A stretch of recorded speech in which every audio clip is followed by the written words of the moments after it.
Hey everybody, it's Louis Fenty back again, Prime Eclectic Gents. Thinking about changing that name, but for now it'll stick.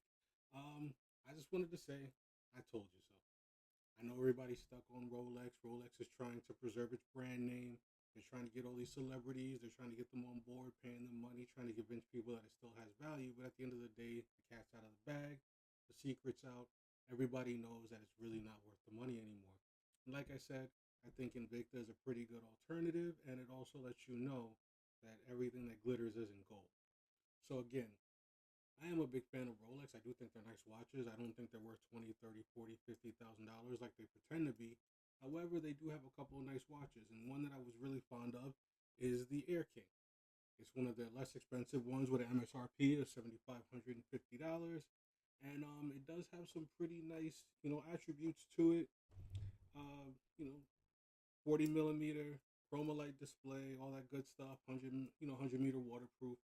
But I do have an alternative to that watch that I think is actually a better deal and gives you the same feeling, generally speaking. And for me, that's my Casio Edifice, code EFB700D-1AV.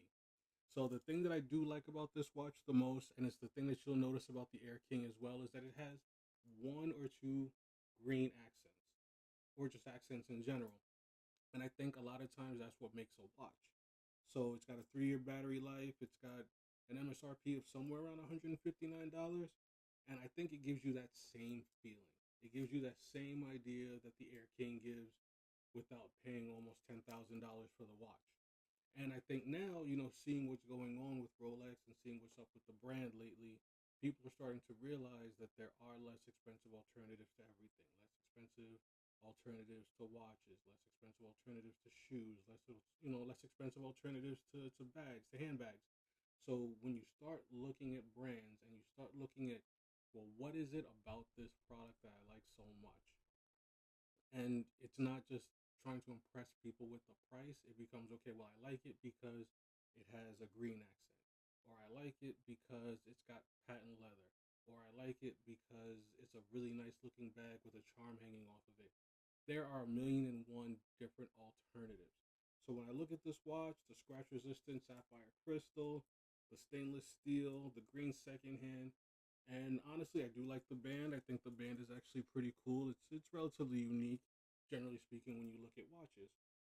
So when you start looking at stuff like the Air King reference 126900, and you realize that they're probably charging you $7,500, $8,000 for a watch that might be worth a couple of thousand when you look at where it was made and the components and the fact that the brand name's value only comes from the fact that it's Swiss made. So after a while, you start looking at what does a watch do for you and why did you get this particular watch in general.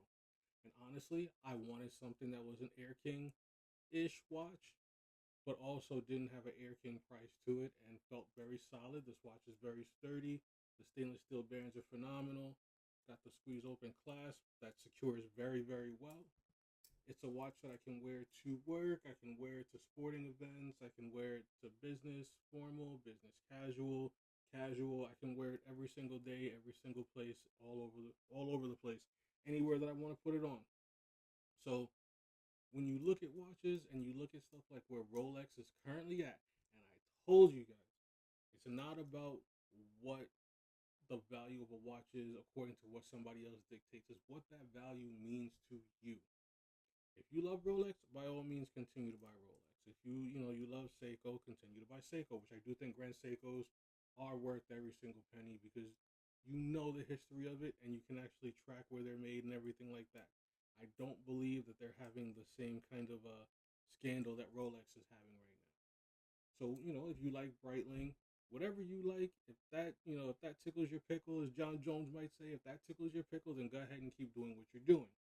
But if you're looking for less expensive alternatives of solid watches, I think that you can always find something out there that is similar to, but not a clone of, and not a replica of a different type of watch.